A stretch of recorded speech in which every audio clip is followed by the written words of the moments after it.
Welcome everyone, I'm King Xeilot, and thanks for watching this Spore glitch showcase. Today, we're going through some of my favorite glitches for Creature Stage. When starting Creature Stage, we can create a custom starting creature, and we have a budget of 145 DNA to add parts. However, we can exceed this allotted amount and put far more parts on our creature than we can normally afford. With this example creature, we only have 10 DNA left to work with. Spikes cost 10 DNA, and if we hover over the spike and hold Alt on the keyboard, we can copy the selected part. The cilia costs 15 DNA to copy, which we can't afford. However, if we move the spike right next to the cilia and place our mouse right on the very edge of the spike, hold Alt, then quickly move our mouse onto the cilia and copy, we get another cilia part. The cilia still costs 15 DNA, so our budget is now negative 5 DNA. The timing can be a bit tricky and may take a couple tries to get, but this copy trick appears to work because Spore is too slow to realize that we've moved on to another part we can't afford and doesn't update in time to prevent us from copying the more expensive part. This can be used to go even further in DNA debt. Let's place some of the parts on one of the limbs. The spike by itself still costs 10 DNA, but the entire leg with all of the parts costs 115 DNA to copy. Place our mouse on the edge of the spike and quickly move to copy the legs, and there we go, we copied the leg with all of the parts included. Purchasing all of these parts are still recorded, so now we have negative 105 DNA. We can save this DNA overloaded creature by using the Save button and click Save New. This creature is saved in the My Creations tab in the Sporepedia, but we can't select it from here. However, we can drag and drop it directly into the game from the My Spore Creations folder. When we place this creature back into the editor, our DNA resets back to 0. We can place our extra parts back on the front leg, sell one of the spikes for 10 DNA, and copy the whole limb again. We exceeded the complexity meter, so we'll sell a few parts and save this creature as well. And now we can take this creature with all of our extra parts into Creature Stage. Entering Creature Stage, our DNA budget is once again reset back to 0, and we can sell off all of our extra parts to start Creature Stage with over 300 DNA. This is incredibly powerful for the Creature Stage speedrun to start with more DNA than normal, so we can always afford any part we want along the run. Unfortunately, when coming from Cell Stage, while the copy trick does work, our DNA budget doesn't get reset going into Creature Stage. But this trick is still really cool and works in other editors as well. Big thanks to Getter92 for pointing me towards a video by DragonEO3 who demonstrated this glitch all the way back in 2009. Next, we have two more creature editor tricks, and thanks to Xeilot for demonstrating these tricks to me. First, we have the invisible limbs trick, where we can make our arms and legs invisible to have floating hands and feet. To make limbs invisible first requires the tail of our creature to be small and close to the ground. Connect the legs to the back of the tail and increase the size of the connecting joint. Once the joint reaches its maximum size, lift the joint off the tail and place it back on so the joint is now on the top of the tail. Now shrink the joint back down and the limb connections will disappear, and we can move the feet into position to appear floating. To add additional floating limbs, return to where we first put our legs on the tail and add another set of limbs on the creature. We want to connect our arms onto a secondary joint of the first set of legs. Hold Ctrl on the keyboard to disconnect a part of the arms to attach onto the legs. Here we see the arms are attached to another joint that is not attached to the tail. Now it's the same technique, increase the size of the joint on the tail, lift and place back on, then shrink the joint back down. Adjust the other joints if needed, and all the limbs are now invisible, giving us floating hands and feet. Here's the example from earlier. All of the limbs are attached to the same secondary joint. Adjust the limbs and now all 8 sets of hands and feet are floating. Another editor trick makes our creature incredibly small. It might be hard to see, but I'm circling our creature with the mouse cursor. I'll zoom in, and that's our creature right there. Super small. To make the tiny creature, remove the bottom part of the legs so we just have straight tube legs and connect them together. Shrink and extend the legs down and forward. Now place an additional part on the creature and increase that part's size. Place that part as low as possible while still attached to the legs. This step can be a bit tricky, but our goal is to get the part to be attached to only one leg, and where the other leg is independent from the part and the part doesn't move along with the second leg. Now with the attached leg, push the part into the ground and have the independent leg pull both of the legs back up. Push the part even further into the ground and away from the body of the creature and retrieve the legs back up again. And we can repeat this process pushing the part further and further away. We'll know the trick was done correctly if the test drive's camera moves way into the sky. Load into Creature Stage, and that will make our creature incredibly tiny.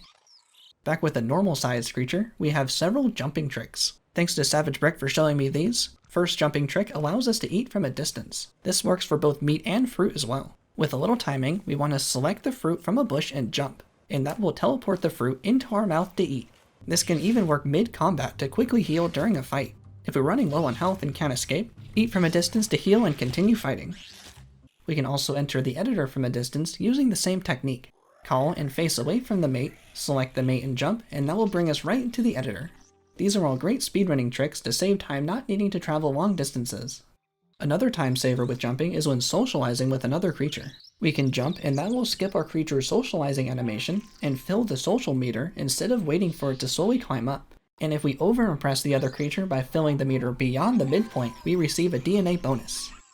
Another socializing glitch, thanks again to Getter92, is to double our socializing abilities. Here, our dance doesn't quite match as well as the other creature, and at this rate we may not be able to ally the nest. However, we can perform twice for every performance of the rival creature. Using Ctrl-Delete on the keyboard for Windows will bring up this screen with the task manager and other options. If we press escape, this will bring us back into the game. However, during the return, Spore will freeze for about a second while the game is loading back up. During this freeze time, Spore is still accepting inputs, and Spore will use all of these inputs at once right when the game is fully reloaded, so we can effectively stack inputs on top of each other and have multiple of the same input activate at a time. So during this freeze time, if we spam the corresponding number on the keyboard for our social ability, our creature will socialize twice for every action of the other creature. When performing this trick, we'll see the blue options menu. However, OBS doesn't actually record this screen. I added in the menu to show what it would look like for us playing in real time for these examples, but the recording itself will only see a couple of black frames during this time. So the next uses of this trick will just be how OBS records. We can also use this Ctrl-Delete trick to bypass the sea monster that is guarding the ocean. When we swim out to sea, the sea monster will eat us to keep us on our home continent. However, shout out again to Getter92 and Xeilot for this one. If we use Ctrl-Alt-Delete and spam escape on the keyboard, this will bypass the cutscene and keep us alive. The sea monster will keep trying to eat us, but we can perform the trick each time to escape. We need to press escape once to cancel the blue Windows screen, then at least 2 more escapes to bypass the cutscene. However, for consistency, we can just spam escape as many times as we can during the reload to make sure the cutscene is always skipped. It is possible to reach the other continent by swimming and performing this trick enough times. However, the sea monster will still try to eat us even when we reach the land. But Xeilot showed me if we migrate to a nest on another continent, Spore will now consider this to be our home continent and will be safe from the sea monster.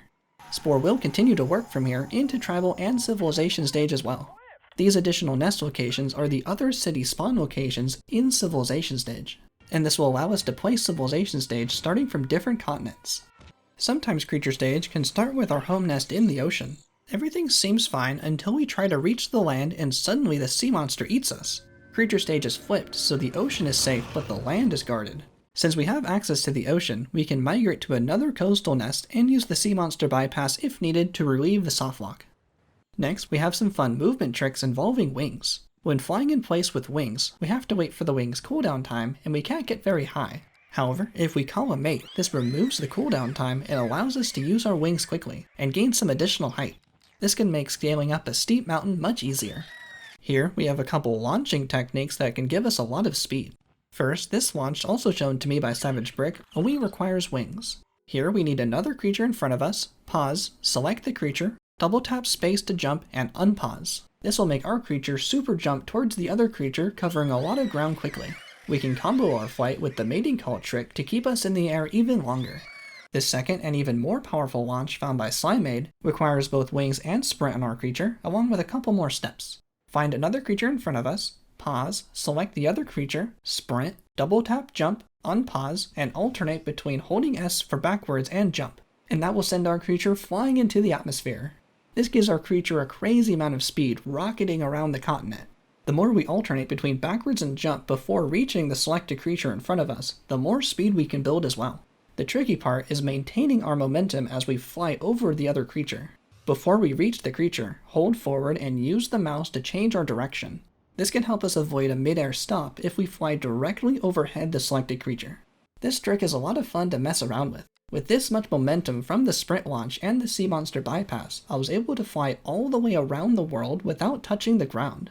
Holding left click mid-flight can also give our creature a bit more lift as well.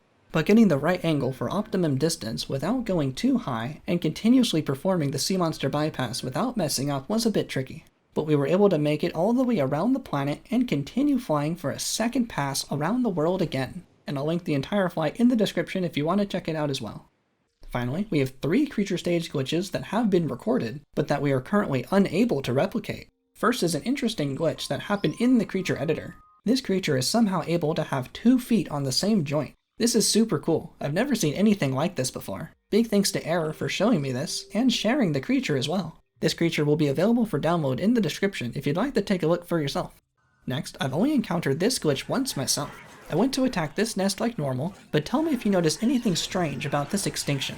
Keep note of the total creatures killed for this nest in the top left. We're about to kill this creature, except somehow it survives. And we get a bunch of kills quickly right in a row, but the creature is still there in very low health. We attack them again, and we get another 2 super easy kills. Let's watch that part again in slow motion. Here's all our packmates, so no one is fighting off screen. We have 2 out of 7 kills. This alpha booga creature is weak, and we keep attacking them, and suddenly we get 3 kills. Past the evolution cutscene again, and we keep attacking and very clearly get 2 more kills from the same creature that keeps healing itself. The creature never dies and is taken away during the extinction. If we could figure out how to replicate this glitch, that would be very powerful for the speedrun. And our last unexplained glitch is our creature exceeding the packmate limit.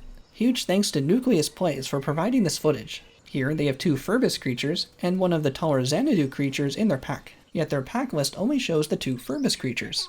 Nucleus Plays is able to recruit another Xanadu creature into the pack, yet the final spot remains open, allowing for even more additional packmates to be added. This is quite incredible. It would be amazing if these mysterious glitches were solved. And that's everything I wanted to show for my favorite and unsolved glitches for Creature Stage. Let me know your favorite glitches for Creature Stage, and check out some other glitch showcases here. Thank you so much for watching. I'm King of Valence, and I'll see you next time.